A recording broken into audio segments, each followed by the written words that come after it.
سورہ والضحا، سورہ والضحا کا تعارف۔ مقام نزول، سورہ والضحا مکہ مکرمہ میں نازل ہوئی ہے۔ آیات، کلمات اور حروف کی تعداد: اس سورت میں 1 رکوع، 11 آیتیں، 40 کلمے اور 172 حروف ہیں۔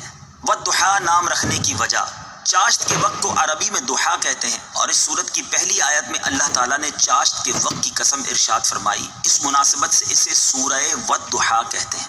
سورہ والضحا کے مضامین: اس سورت کا مرکزی مضمون یہ ہے کہ اس میں حضور پرنور صلی اللہ تعالی علیہ وآلہ وسلم کی شخصیت کے بارے میں کلام کیا گیا ہے، اور اس میں یہ مضامین بیان ہوئے ہیں۔ نمبر 1، اس سورت کی ابتدا میں اللہ تعالیٰ نے چڑھتے دن اور رات کی قسم ذکر کر کے نبی کریم صلی اللہ تعالی علیہ وآلہ وسلم پر کیے گئے کفار کے اعتراض کا جواب دیا۔ نمبر 2، نبی کریم صلی اللہ تعالی علیہ وسلم سے فرمایا گیا کہ آپ کے لیے ہر پچھلی گھڑی پہلی سے بہتر ہے، اور اللہ تعالیٰ آپ کو اتنا دے گا کہ آپ راضی ہو جائیں گے۔ نمبر 3، حضور اقدس صلی اللہ تعالی علیہ وآلہ وسلم کے بچپن میں اللہ تعالیٰ نے ان پر جو انعامات فرمائے وہ بیان کیے گئے۔ نمبر 4، اس سورت کے آخر میں یتیم پر سختی کرنے اور سائل کو جھڑکنے سے منع کیا گیا، اور اللہ تعالیٰ کی نعمت کا خوب چرچا کرنے کا حکم دیا گیا ہے۔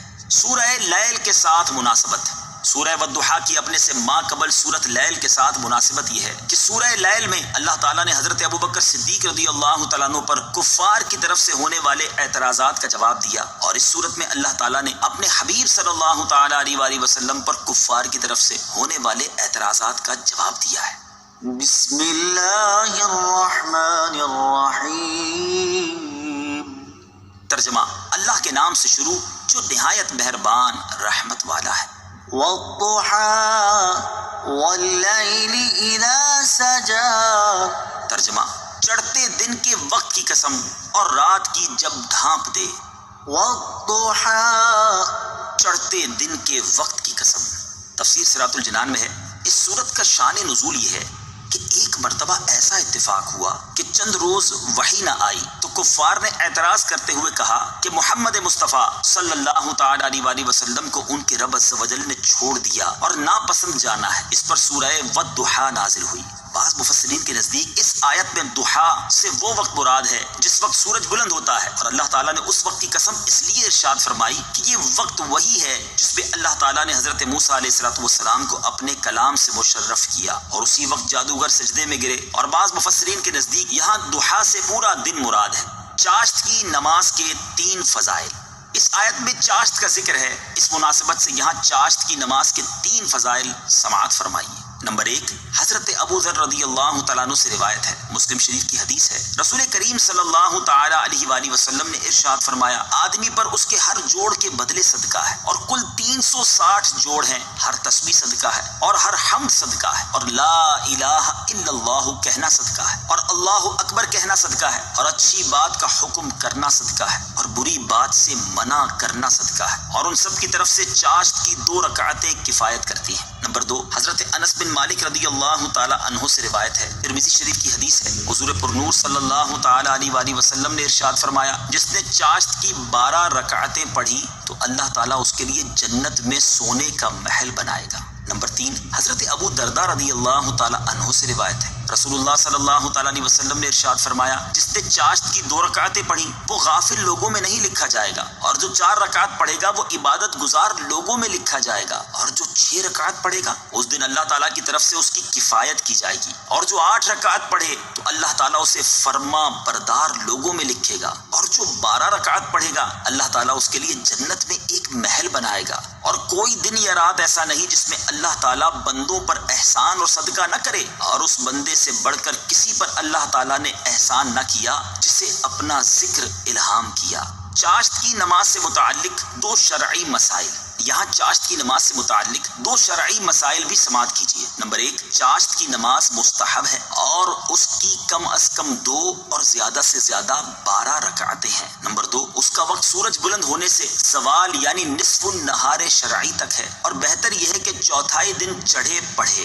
واللیل اذا سجى، اور رات کی جب ڈھانپ دے، تفسیر صراط الجنان میں ہے یعنی رات کی قسم جب وہ اپنی تاریکی سے ہر چیز کو ڈھانپ دے۔ امام جعفر صادق رضی اللہ تعالیٰ عنہ فرماتے ہیں کہ چاشت سے مراد وہ چاشت ہے جس میں اللہ تعالیٰ نے حضرت موسیٰ علیہ السلام سے کلام فرمایا، اور رات سے معراج کی رات مراد ہے۔ اور بعض مفسرین نے فرمایا کہ چاشت سے جمال مصطفیٰ صلی اللہ تعالیٰ علیہ وآلہ وسلم کے نور کی طرف اشارہ ہے، اور رات سے آپ صلی اللہ تعالیٰ علیہ وآلہ وسلم کے عنبرین گیسو کی طرف اشارہ ہے۔ اعلیٰ حضرت امام احمد رضا خان علیہ رحمت الرحمان فرماتے ہیں، ہے کلام الہی میں شمس و ضحیٰ، تیرے چہرۂ نور فضا کی قسم، قسم شب تار میں راز یہ تھا کہ حبیب کی زلف دوتا کی قسم۔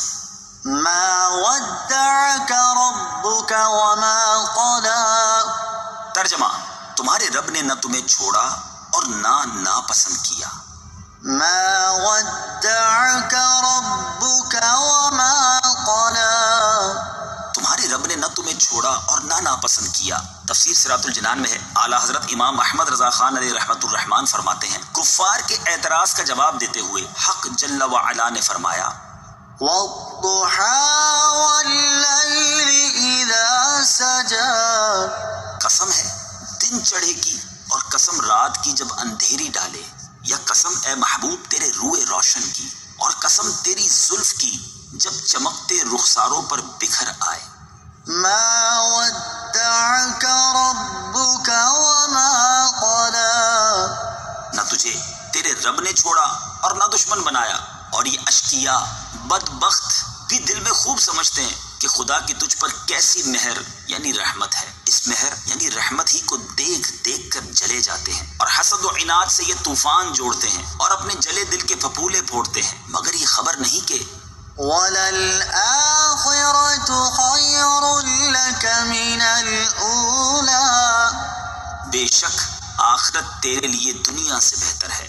وہاں جو نعمتیں تجھ کو ملیں گی نہ آنکھوں نے دیکھی نہ کانوں نے سنی، نہ کسی بشر یا ملک کے خطرے میں آئیں، جن کا اجمال یہ ہے، وَلَسَوْفَ يُعْطِيكَ رَبُّكَ فَتَرْضَىٰ، قریب ہے تجھے تیرا رب اتنا دے گا کہ تو راضی ہو جائے گا۔ اس دن دوست دشمن سب پر کھل جائے گا کہ تیرے برابر کوئی محبوب نہ تھا۔ خیر، اگر آج یہ اندھے آخرت کا یقین نہیں رکھتے تو اے پیارے حبیب، تجھ پر خدا کی عظیم، جلیل، کثیر، جزیل نعمتیں، رحمتیں آج کی تو نہیں، قدیم ہی سے ہیں۔ کیا تیرے پہلے احوال انہوں نے نہ دیکھے اور ان سے یقین حاصل نہ کیا کہ جو نظر عنایت تجھ پر ہے ایسی نہیں کہ کبھی بدل جائے؟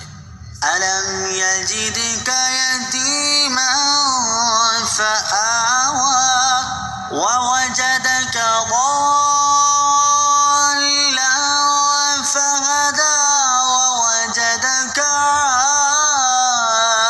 عَائِلًا فَأَغْنَىٰ فَأَمَّا الْيَتِيمَ فَلَا تَقْهَرْ وَأَمَّا السَّائِلَ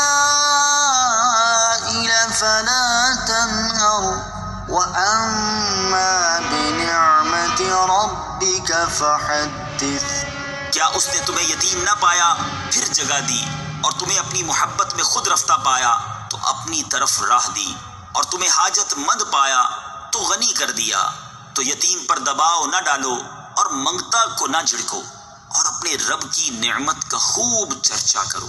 کفار کے اعتراض سے معلوم ہوا کہ کفار اس بات کو جان گئے تھے کہ نبی کریم صلی اللہ تعالیٰ علیہ وآلہ وسلم اللہ تعالیٰ کے رسول ہیں، کیونکہ اگر انہیں یہ بات معلوم نہ ہوتی تو وہ اس طرح کا اعتراض نہ کرتے۔ نیز یہ بھی معلوم ہوا کہ قرآن مجید نبی کریم صلی اللہ تعالیٰ علیہ وآلہ وسلم کا اپنی طرف سے بنایا ہوا کلام نہیں بلکہ اللہ تعالیٰ کا کلام ہے، اور اسی کی طرف سے تاجدار رسالت صلی اللہ تعالیٰ علیہ وآلہ وسلم پر نازل ہوا ہے۔ کیونکہ اگر قرآن مجید نبی کریم صلی اللہ تعالیٰ علیہ وآلہ وسلم کا اپنی طرف سے بنایا ہوا کلام ہوتا تو آپ کا کلام مسلسل جاری رہتا اور اس میں وقفہ نہ آتا، اور اس طرح کفار کو یہ اعتراض کرنے کا موقع نہ ملتا کہ محمد مصطفیٰ صلی اللہ تعالیٰ علیہ وآلہ وسلم کو ان کے رب عز و جل نے چھوڑ دیا اور ناپسند کیا ہے۔ وَلَلْآخِرَةُ خَيْرٌ لَكَ مِنَ الْأُولَىٰ، ترجمہ، اور بے شک تمہارے لیے ہر پچھلی گھڑی پہلی سے بہتر ہے۔ وَلَلْآخِرَةُ خَيْرٌ لَكَ مِنَ الْأُولَىٰ، اور بے شک تمہارے لیے ہر پچھلی گھڑی پہلی سے بہتر ہے۔ تفسیر صراط الجنان میں ہے، مفسرین نے اس آیت کا ایک معنی یہ بیان کیا ہے کہ اے حبیب صلی اللہ تعالی علیہ وآلہ وسلم، بے شک تمہارے لیے آخرت دنیا سے بہتر ہے، کیونکہ وہاں آپ کے لیے مقام محمود، حوض کوثر اور وہ بھلائی ہے جس کا وعدہ کیا گیا ہے۔ آپ صلی اللہ تعالی علیہ وسلم کا تمام انبیاء اور رسل پر مقدم ہونا، آپ صلی اللہ تعالی علیہ وآلہ وسلم کی امت کا تمام امتوں پر گواہ ہونا، آپ صلی اللہ تعالی علیہ وآلہ وسلم کی شفاعت سے مومنین کے مرتبے اور درجے بلند ہونا، اور بے انتہا عزتیں اور کرامتیں ہیں جو بیان میں نہیں آ سکتی۔ نیز مفسرین نے اس آیت کے ایک معنی یہ بھی بیان فرمائے ہیں کہ آنے والے احوال آپ کے لیے گزشتہ سے بہتر و برتر ہیں، گویا کہ حق تعالیٰ کا وعدہ ہے کہ وہ روز بروز آپ کے درجے بلند کرے گا اور عزت پر عزت اور منصب پر منصب زیادہ فرمائے گا، اور ہر آنے والی گھڑی میں آپ کے مراتب ترقیوں میں رہیں گے۔ وَلَسَوْفَ يُعْطِيكَ رَبُّكَ فَتَرْضَىٰ۔ ترجمہ، اور بے شک قریب ہے کہ تمہارا رب تمہیں اتنا دے گا کہ تم راضی ہو جاؤ گے۔ وَلَسَوْفَ يُعْطِيكَ رَبُّكَ فَتَرْضَىٰ۔ اور بے شک قریب ہے کہ تمہارا رب تمہیں اتنا دے گا کہ تم راضی ہو جاؤ گے۔ تفسیر صراط الجنان میں ہے، یعنی اے حبیب صلی اللہ تعالی علیہ وآلہ وسلم، بے شک قریب ہے کہ آپ کا رب عز و جل آپ کو دنیا اور آخرت میں اتنا دے گا کہ آپ راضی ہو جائیں گے۔ اللہ تعالیٰ کا اپنے حبیب صلی اللہ تعالی علیہ وآلہ وسلم سے یہ وعدہ کریمہ ان نعمتوں کو بھی شامل ہے جو آپ صلی اللہ تعالی علیہ وآلہ وسلم کو اللہ تعالیٰ نے دنیا میں عطا فرمائی، جیسے کمال نفس، اولین و آخرین کے علوم، ظہور امر، دین کی سربلندی، اور وہ فتوحات جو آپ صلی اللہ تعالی علیہ وآلہ وسلم کے عہد مبارک میں ہوئیں اور جو صحابہ کرام کے زمانے میں ہوئیں اور تا قیامت مسلمانوں کو ہوتی رہیں گی۔ آپ صلی اللہ تعالی علیہ وآلہ وسلم کی دعوت کا عام ہونا، اسلام کا مشرق و مغرب میں پھیل جانا، آپ صلی اللہ تعالی علیہ وآلہ وسلم کی امت کا تمام امتوں سے بہترین ہونا، اور آپ صلی اللہ تعالی علیہ وآلہ وسلم کے وہ کرامات و کمالات جن کا علم اللہ تعالیٰ ہی کو ہے، اور یہ وعدہ آخرت کی عزت و تکریم کو بھی شامل ہے کہ اللہ تعالیٰ نے آپ صلی اللہ تعالی علیہ وآلہ وسلم کو شفاعت عامہ و خاصہ اور مقام محمود وغیرہ جلیل نعمتیں عطا فرمائیں۔ خدا چاہتا ہے رضائے محمد صلی اللہ تعالی علیہ وآلہ وسلم۔ حضرت عمرو بن عاص رضی اللہ تعالیٰ عنہ فرماتے ہیں، رسول کریم صلی اللہ تعالی علیہ وآلہ وسلم نے قرآن مجید میں حضرت ابراہیم علیہ السلام کی یہ دعا پڑھی، رب إنهن أضللن كثيرا من الناس فمن تبعني فإنه مني ومن عصاني فإنك غفور رحيم۔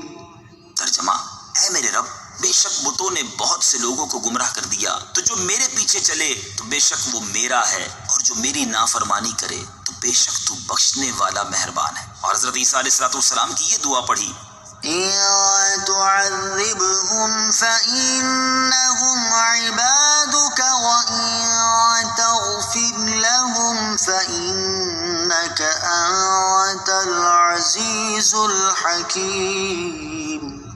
ترجمہ، اگر تو انہیں عذاب دے تو وہ تیرے بندے ہیں، اور اگر تو انہیں بخش دے تو بے شک تو ہی غلبے والا، حکمت والا ہے۔ تو آپ صلی اللہ تعالی علیہ وآلہ وسلم نے دونوں دستے مبارک اٹھا کر امت کے حق میں رو کر دعا فرمائی اور عرض کیا، اللہم امتی امتی، اے اللہ میری امت میری امت۔ اللہ تعالیٰ نے حضرت جبریل علیہ السلام کو حکم دیا کہ تم میرے حبیب صلی اللہ تعالی علیہ وآلہ وسلم کے پاس جاؤ، تمہارا رب خوب جانتا ہے، مگر ان سے پوچھو کہ ان کے رونے کا سبب کیا ہے۔ حضرت جبریل نے حکم کے مطابق حاضر ہو کر دریافت کیا تو سرکار دو عالم صلی اللہ تعالی علیہ وآلہ وسلم نے انہیں تمام حال بتایا اور غم امت کا اظہار کیا۔ حضرت جبریل امین علیہ السلام نے بارگاہ الہی میں عرض کی کہ اے اللہ عز و جل، تیرے حبیب صلی اللہ تعالی علیہ وآلہ وسلم یہ فرماتے ہیں، اور اللہ تعالیٰ خوب جاننے والا ہے۔ اللہ تعالیٰ نے حضرت جبریل علیہ السلام کو حکم دیا کہ جاؤ اور میرے حبیب صلی اللہ تعالی علیہ وآلہ وسلم سے کہو کہ ہم آپ کو آپ کی امت کے بارے میں ان قریب راضی کریں گے اور آپ کے قلب مبارک کو رنجیدہ نہ ہونے دیں گے۔ ابو البرکات عبداللہ بن احمد نصفی رحمۃ اللہ تعالی فرماتے ہیں کہ جب یہ آیت نازل ہوئی تو حضور اقدس صلی اللہ تعالی علیہ وآلہ وسلم نے ارشاد فرمایا، جب تک میرا ایک امتی بھی دوزخ میں رہے گا میں راضی نہ ہوں گا۔ مفتی نعیم الدین مراد آبادی رحمۃ اللہ تعالی فرماتے ہیں آیت کریمہ صاف دلالت کرتی ہے کہ اللہ تعالیٰ وہی کرے گا جس میں رسول راضی ہوں، اور احادیث شفاعت سے ثابت ہے کہ رسول صلی اللہ تعالی علیہ وآلہ وسلم کی رضا اسی میں ہے کہ سب گناہگاران امت بخش دیے جائیں۔ تو آیت و احادیث سے قطعی طور پر یہ نتیجہ نکلتا ہے کہ حضور صلی اللہ تعالی علیہ وآلہ وسلم کی شفاعت مقبول اور حسب مرضی مبارک گناہگاران امت بخشے جائیں گے۔ سبحان اللہ، کیا رتبہ علیہ ہے کہ جس پروردگار کو راضی کرنے کے لیے تمام مقربین تکلیفیں برداشت کرتے اور محنتیں اٹھاتے ہیں، وہ اس حبیب اکرم صلی اللہ تعالی علیہ وسلم کو راضی کرنے کے لیے عطا عام کرتا ہے۔ اعلیٰ حضرت امام اہل سنت امام احمد رضا خان علیہ رحمت الرحمان فرماتے ہیں خدا کی رضا چاہتے ہیں دو عالم، خدا چاہتا ہے رضائے محمد۔ ألم يجدك يتيما فآوى ترجمہ، کیا اس نے تمہیں یتیم نہ پایا پھر جگہ دی؟ ألم يجدك يتيما فآوى کیا اس نے تمہیں یتیم نہ پایا پھر جگہ دی؟ تفسیر صراط الجنان میں ہے سرکار دو عالم صلی اللہ تعالی علیہ وآلہ وسلم ابھی اپنی والدہ ماجدہ کے بطن میں تھے اور حمل شریف 2 ماہ کا تھا کہ آپ صلی اللہ تعالی علیہ وآلہ وسلم کے والد صاحب نے مدینہ شریف میں وفات پائی اور نہ کچھ مال چھوڑا نہ کوئی جگہ چھوڑی۔ ان کی وفات کے بعد آپ صلی اللہ تعالی علیہ وآلہ وسلم کی خدمت کی ذمہ داری آپ کے دادا عبد المطلب نے سنبھالی۔ جب آپ صلی اللہ تعالی علیہ وآلہ وسلم کی عمر شریف 4 یا 6 سال کی ہوئی تو والدہ صاحبہ نے بھی وفات پائی، اور جب عمر شریف 8 سال کی ہوئی تو آپ صلی اللہ تعالی علیہ وآلہ وسلم کے دادا عبد المطلب نے بھی وفات پائی۔ انہوں نے اپنی وفات سے پہلے اپنے فرزند ابو طالب کو آپ صلی اللہ تعالی علیہ وآلہ وسلم کی خدمت و نگرانی کی وصیت کی، جو کہ آپ صلی اللہ تعالی علیہ وسلم کا حقیقی چچا تھا۔ ابو طالب آپ صلی اللہ تعالی علیہ وسلم کی خدمت میں سرگرم رہا، یہاں تک کہ آپ نے اللہ تعالیٰ کے حکم سے نبوت کا اعلان فرمایا۔ اس آیت کی تفسیر میں مفسرین نے ایک معنی یہ بھی بیان کیا ہے کہ یتیم کا مطلب ہے یکتا و بے نظیر، جیسے کہا جاتا ہے در یتیم۔ اس صورت میں آیت کے معنی یہ ہے کہ اللہ تعالیٰ نے آپ صلی اللہ تعالی علیہ وآلہ وسلم کو عزت و شرافت میں یکتا و بے نظیر پایا، اور آپ صلی اللہ تعالی علیہ وآلہ وسلم کو مقام قرب میں جگہ دی، اور اپنی حفاظت میں آپ صلی اللہ تعالی علیہ وآلہ وسلم کے دشمنوں کے اندر آپ صلی اللہ تعالی علیہ وآلہ وسلم کی پرورش فرمائی، اور آپ کو نبوت و رسالت اور اپنا چنا ہوا بندہ ہونے کے ساتھ مشرف کیا۔ ووجدك ضالا فهدى ترجمہ، اور اس نے تمہیں اپنی محبت میں گم پایا تو اپنی طرف راہ دی۔ ووجدك ضالا فهدى اور اس نے تمہیں اپنی محبت میں گم پایا تو اپنی طرف راہ دی۔ تفسیر صراط الجنان میں ہے ارشاد فرمایا کہ اے حبیب صلی اللہ تعالی علیہ وآلہ وسلم، اور اللہ تعالیٰ نے آپ کو اپنی محبت میں گم پایا تو اپنی طرف راہ دی، اور غیب کے اسرار آپ صلی اللہ تعالی علیہ وآلہ وسلم پر کھول دیے۔ آپ صلی اللہ تعالی علیہ وآلہ وسلم کو ما کانا وما یکون کے علوم عطا کیے، اور اپنی ذات و صفات کی معرفت میں سب سے بلند مرتبہ عنایت کیا۔ مفسرین نے اس آیت کے ایک معنی یہ بھی بیان کیے ہیں کہ اللہ تعالیٰ نے آپ صلی اللہ تعالی علیہ وآلہ وسلم کو ایسا وارفتہ پایا کہ آپ صلی اللہ تعالی علیہ وآلہ وسلم اپنے نفس اور اپنے مراتب کی خبر بھی نہیں رکھتے تھے، تو آپ کو آپ کی ذات و صفات اور مراتب و درجات کی معرفت عطا فرمائی۔ یہاں ایک مسئلہ ذہن نشین رکھیں کہ اللہ تعالیٰ کے سب انبیاء علیہ الصلوۃ والسلام نبوت سے پہلے بھی اور نبوت سے بعد بھی شرک، کفر اور تمام گناہوں سے معصوم ہوتے ہیں، اور اللہ تعالیٰ کی توحید اور اس کی صفات کی ہمیشہ سے معرفت رکھتے ہیں۔ ووجدك عائلا فأغنى ترجمہ، اور اس نے تمہیں حاجت مند پایا تو غنی کر دیا۔ ووجدك عائلا فأغنى اور اس نے تمہیں حاجت مند پایا تو غنی کر دیا۔ تفسیر صراط الجنان میں اس آیت کی ایک تفسیر یہ ہے کہ اللہ تعالیٰ نے آپ صلی اللہ تعالی علیہ وآلہ وسلم کو حاجت مند پایا تو حضرت خدیجہ رضی اللہ تعالی عنہا کے مال، پھر حضرت ابوبکر صدیق رضی اللہ تعالیٰ عنہ کے مال، پھر حضرت عثمان غنی رضی اللہ تعالیٰ عنہ کے مال، اور پھر غنیمت کے مال کے ذریعے آپ صلی اللہ تعالی علیہ وآلہ وسلم کو غنی کر دیا۔ دوسری تفسیر یہ ہے کہ اللہ تعالیٰ نے آپ صلی اللہ تعالی علیہ وآلہ وسلم کو حاجت مند پایا تو قناعت کی دولت عطا فرما کر غنی کر دیا۔ 3 خوش نصیب حضرات اس آیت کی پہلی تفسیر سے معلوم ہوا کہ حضرت خدیجہ، حضرت ابوبکر صدیق اور حضرت عثمان غنی رضی اللہ تعالی عنہم بڑے خوش نصیب ہیں کہ اللہ تعالیٰ نے انہیں اپنے حبیب صلی اللہ تعالی علیہ وآلہ وسلم کی خدمت کرنے کا موقع عطا فرمایا۔ حقیقی طور پر مالدار کون ہے؟ آیت کی دوسری تفسیر سے معلوم ہوا کہ حقیقی طور پر مالدار وہ ہے جسے اللہ تعالیٰ نے قناعت کی دولت سے نوازا ہے۔ یہاں اسی سے متعلق دو احادیث بھی سماعت فرمائیے۔ چنانچہ نمبر 1 حضرت ابو ہریرہ رضی اللہ تعالی عنہ سے روایت ہے، بخاری شریف کی حدیث ہے، رسول کریم صلی اللہ تعالی علیہ وآلہ وسلم نے ارشاد فرمایا، مالداری کثرت مال سے حاصل نہیں ہوتی بلکہ حقیقی مالداری نفس کا بے نیاز ہونا ہے۔ نمبر 2 حضرت عبداللہ ابن عمر رضی اللہ تعالی عنہما سے روایت ہے، مسلم شریف کی حدیث ہے، رسول اللہ صلی اللہ تعالی علیہ وآلہ وسلم نے ارشاد فرمایا، جس نے اسلام قبول کیا اور جسے ضرورت کے مطابق روزی دی گئی اور جسے اللہ تعالیٰ نے ان چیزوں پر قناعت کرنے والا بنا دیا جو اسے دی گئی ہیں، تو اس نے کامیابی حاصل کر لی۔ اللہ تعالیٰ ہمیں بھی قناعت کی عظیم دولت سے مالا مال فرمائے، آمین۔ فَأَمَّا الْيَتِيمَ فَلَا تَقْهَرْ، ترجمہ، تو کسی بھی صورت یتیم پر سختی نہ کرو۔ فَأَمَّا الْيَتِيمَ فَلَا تَقْهَرْ، تو کسی بھی صورت یتیم پر سختی نہ کرو۔ تفسیر صراط الجنان میں ہے، دور جاہلیت میں یتیموں کے بارے میں اہل عرب کا طریقہ یہ تھا کہ وہ ان کے مالوں پر قبضہ کر لیتے، ان پر دباؤ ڈالتے اور ان کے حقوق کے معاملے میں ان کے ساتھ زیادتی کیا کرتے تھے۔ اس آیت میں اللہ تعالیٰ نے اپنے حبیب صلی اللہ تعالی علیہ وآلہ وسلم سے ارشاد فرمایا کہ اے پیارے حبیب صلی اللہ تعالی علیہ وآلہ وسلم، آپ کسی بھی صورت یتیم پر سختی نہ فرمائیے گا۔ یتیموں سے متعلق دین اسلام کا اعزاز، دین اسلام کو یہ اعزاز حاصل ہے کہ اس نے یتیموں کے حقوق واضح کیے، ان کے چھینے ہوئے حق انہیں واپس دلائے اور عرصہ دراز سے یتیموں پر جاری ظلم و ستم کا خاتمہ کیا۔ یتیموں کے بارے میں دین اسلام نے مسلمانوں کو کیسی عمدہ تعلیم دی ہے، اس کی کچھ جھلک ملاحظہ ہو۔ نمبر 1 یتیموں کے مال کے بارے میں حکم، چنانچہ اللہ تعالیٰ نے ارشاد فرمایا، وَلَا تُؤْتُوا السُّفَهَاءَ أَمْوَالَكُمُ الَّتِي جَعَلَ اللَّهُ لَكُمْ قِيَامًا وَارْزُقُوهُمْ فِيهَا وَاكْسُوهُمْ وَقُولُوا لَهُمْ قَوْلًا مَّعْرُوفًا وَابْتَلُوا الْيَتَامَىٰ حَتَّىٰ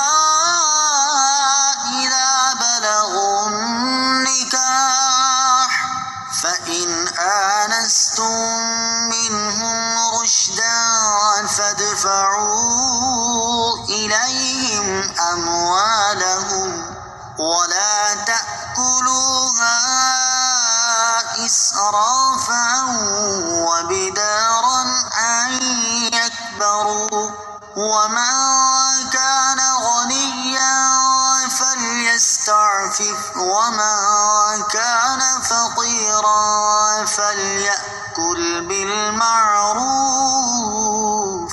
فَإِذَا دَفَعْتُمْ إِلَيْهِمْ أَمْوَالَهُمْ فَأَشْهِدُوا عَلَيْهِمْ وَكَفَى بِاللَّهِ حَسِيبًا۔ ترجمہ، اور کم عقلوں کو ان کے وہ مال نہ دو جسے اللہ نے تمہارے لیے گزر بسر کا ذریعہ بنایا ہے، اور انہیں اس مال میں سے کھلاؤ اور پہناؤ اور ان سے اچھی بات کہو، اور یتیموں کی سمجھداری کو آزماتے رہو یہاں تک کہ جب وہ نکاح کے قابل ہوں، تو اگر تم ان کی سمجھداری دیکھو تو ان کے مال ان کے حوالے کر دو، اور ان کے مال فضول خرچی سے اور اس ڈر سے جلدی جلدی نہ کھاؤ کہ وہ بڑے ہو جائیں گے، اور جسے حاجت نہ ہو تو وہ بچے، اور جو حاجت مند ہو وہ بقدر مناسب کھا سکتا ہے۔ پھر جب تم ان کے مال ان کے حوالے کرو تو ان پر گواہ کر لو، اور حساب لینے کے لیے اللہ کافی ہے۔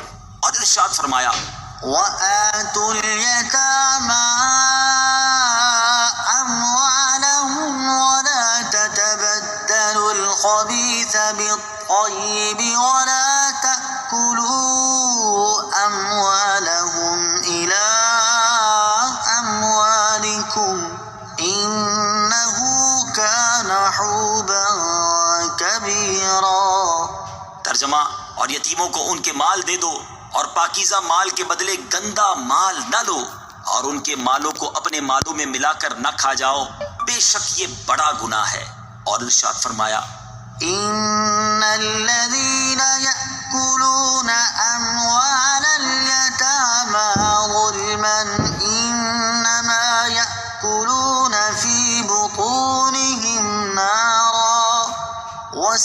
سيصلون سعيرا. ترجمہ: بے شک وہ لوگ جو ظلم کرتے ہوئے یتیموں کا مال کھاتے ہیں وہ اپنے پیٹ میں بالکل آگ بھرتے ہیں اور ان قریب یہ لوگ بھڑکتی ہوئی آگ میں جائیں گے.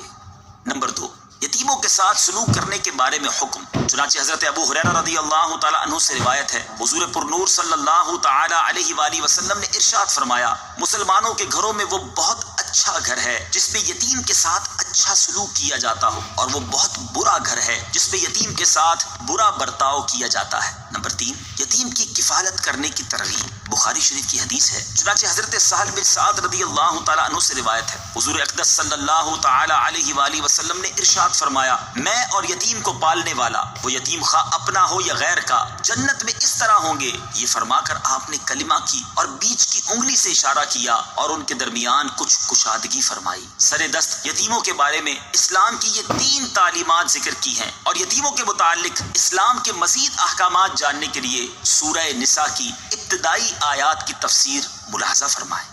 وَأَمَّا السَّائِلَ فَلَا تَنْهَرْ. ترجمہ: اور کسی بھی صورت مانگنے والے کو نہ جھڑکو. وَأَمَّا السَّائِلَ فَلَا تَنْهَرْ. اور کسی بھی صورت مانگنے والے کو نہ جھڑکو. تفسیر صراط الجنان میں ہے، یعنی اے حبیب صلی اللہ تعالی علیہ وآلہ وسلم، جب آپ کے در دولت پر کوئی سوالی آ کر کچھ مانگے تو اسے کسی بھی صورت جھڑکنا نہیں، بلکہ اسے کچھ دے دیں یا حسن اخلاق اور نرمی کے ساتھ اس کے سامنے نہ دینے کا عذر بیان کر دیں. اعلیٰ حضرت امام احمد رضا خان علیہ رحمت الرحمان اسی آیت کی طرف اشارہ کرتے ہوئے فرماتے ہیں، مومن ہوں مومنوں پہ رؤوف و رحیم ہو، سائل ہوں سائلوں کو خوشی لا نہر کی ہے. اور فرماتے ہیں، مانگیں گے مانگے جائیں گے، منہ مانگی پائیں گے، سرکار میں نہ لا ہے نہ حاجت اگر کی ہے. منگتا کا ہاتھ اٹھتے ہی داتا کی دین تھی. سرکار دو عالم صلی اللہ تعالی علیہ وآلہ وسلم کی اس شان کی کچھ جھلک ملاحظہ ہو. چنانچہ نمبر 1، غار ثور میں حضرت صدیق رضی اللہ تعالیٰ عنہ نے عرض کی، مجھے سانپ نے کاٹ لیا ہے، تو تاجدار رسالت صلی اللہ تعالی علیہ وآلہ وسلم نے اپنا لعاب دہن لگا کر زہر کا اثر دور کر دیا. نمبر 2، غزوہ بدر کے موقع پر حضرت معوذ رضی اللہ تعالی عنہ اپنا کٹا ہوا بازو لے کر حاضر ہوئے تو سید المرسلین صلی اللہ تعالی علیہ وآلہ وسلم نے اپنے دہن اقدس سے مبارک لعاب لگا کر اسے جوڑ دیا. نمبر 3، غزوہ احد میں تیر لگنے سے حضرت قتادہ رضی اللہ تعالی عنہ کی آنکھ نکل گئی اور وہ اپنی نکلی ہوئی آنکھ لے کر بارگاہ رسالت صلی اللہ تعالی علیہ وآلہ وسلم میں حاضر ہو گئے تو رسول اکرم صلی اللہ تعالی علیہ وسلم نے لعاب دہن لگا کر ان کی آنکھ کو درست کر دیا. نمبر 4، غزوہ خیبر کے موقع پر حضرت علی المرتضیٰ کرم اللہ تعالی وجہہ الکریم نے آشوب چشم کی شکایت کی تو نبی اکرم صلی اللہ تعالی علیہ وآلہ وسلم نے اپنا لعاب دہن لگا کر ان کی بیماری دور کر دی. نمبر 5، اسی غزوے کے موقع پر حضرت سلمہ بن اکوا رضی اللہ تعالیٰ عنہ اپنی زخمی پنڈلی لے کر حاضر ہوئے تو رسول کریم صلی اللہ تعالی علیہ وآلہ وسلم نے اپنے لعاب دہن سے اسے درست کر دیا. نمبر 6، حضرت عبداللہ بن عتیق رضی اللہ تعالیٰ عنہ اپنی ٹوٹی ہوئی ٹانگ لے کر بارگاہ رسالت صلی اللہ تعالی علیہ وآلہ وسلم میں حاضر ہوئے تو نبی کریم نے اپنا دست اقدس پھیر کر ان کی ٹانگ کو درست کر دیا. نمبر 7، ایک موقع پر صحابہ کرام رضی اللہ تعالی عنہم نے پانی ختم ہو جانے پر فریاد کی تو انگلیوں سے پانی کے چشمے بہا دیے. یہ تو دنیاوی عطاؤں کی چند مثالیں بیان کی ہیں اور اب اخروی عطا کے بارے میں سنیے. چنانچہ نمبر 8، حضرت ربیعہ اور حضرت عکاشہ رضی اللہ تعالی عنہما نے جنت مانگی تو اللہ تعالیٰ کے حبیب صلی اللہ تعالی علیہ وسلم نے انہیں جنت دے دی. نمبر 9، کھجور کے ایک تنے نے عرض کی کہ مجھے جنت میں بو دیا جائے تو سرکار علی وقار صلی اللہ تعالی علیہ وآلہ وسلم نے اسے جنت میں بو دیا. اور حضور پرنور صلی اللہ تعالی علیہ وآلہ وسلم کی بارگاہ میں صرف انسان ہی فریاد نہیں کرتے تھے بلکہ جانور بھی اپنی فریاد عرض کر کے اپنی داد رسی کرواتے تھے. چنانچہ نمبر 10، ایک اونٹ نے کام زیادہ ہونے اور چارہ کم ہونے کی فریاد کی تو حضور اقدس صلی اللہ تعالی علیہ وآلہ وسلم نے اس کی داد رسی کر دی. نمبر 11، ایک شکاری کی قید میں موجود ہرنی نے بچوں کو دودھ پلانے کے لیے جانے کی التجا کی تو حضور انور صلی اللہ تعالی علیہ وآلہ وسلم نے اس کی التجا پوری کر دی. الغرض دو عالم کے تاجدار صلی اللہ تعالی علیہ وآلہ وسلم کی بارگاہ میں سوال کر کے اپنی منہ مانگی مرادیں پانے والوں کی اتنی مثالیں موجود ہیں کہ اگر ان سب کو تفصیل سے بیان کیا جائے تو ایک ضخیم کتاب مرتب ہو سکتی ہے۔ اعلیٰ حضرت رحمت اللہ تعالی علیہ کیا خوب فرماتے ہیں، مالک کونین ہیں گو پاس کچھ رکھتے نہیں، دو جہاں کی نعمتیں ہیں ان کے خالی ہاتھ میں۔ اور فرماتے ہیں منگتا کا ہاتھ اٹھتے ہی داتا کی دین تھی، دوری قبول و عرض میں بس ہاتھ بھر کی ہے۔ بعض مفسرین کے نزدیک اس آیت میں سائل سے طالب علم مراد ہے، لہٰذا اس کا اکرام کرنا چاہیے اور جو اس کی حاجت ہو اسے پورا کرنا چاہیے اور اس کے ساتھ ترش روئی اور بدخلقی سے نہیں پیش آنا چاہیے۔ وَأَمَّا بِنِعْمَةِ رَبِّكَ فَحَدِّثْ۔ ترجمہ، اور اپنے رب کی نعمت کا خوب چرچا کرو۔ وَأَمَّا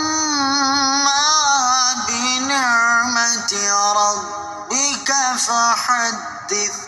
اور اپنے رب کی نعمت کا خوب چرچا کرو۔